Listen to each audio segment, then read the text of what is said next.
So pag-uusapan po natin ngayon ay paano ba ma-o-open yung mga link sa atin pong Messenger o yung mga link na sinend po sa atin sa Messenger. For example, nag-send sila from YouTube, hindi niyo na-o-open. For example ay from Facebook, ayan po, or other website po na sinend sa inyo pong Messenger.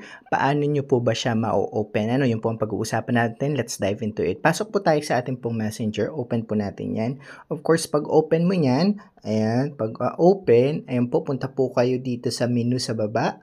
Ayan po, so hanapin nyo po itong menu. So kung hindi pa po ganito yung setting ng inyong pong phone, ayan po, ng inyong Messenger, update nyo po yung Messenger natin. May tutorial po tayo dyan, or leave your comments down below at gagawin po natin yung tutorial. So, ayan po, menu. And of course, pagpunta mo ng menu, scroll down ka. Punta po pala kayo dito sa setting, sorry. Ayan po, punta kayo sa setting. Then, pagpunta mo sa setting, scroll down ka, makikita nyo po dyan yung privacy and safety po. Ayan po. I-click nyo po yan. Then, makikita nyo po dito yung safe browsing po. Safe website browsing. Ayan po.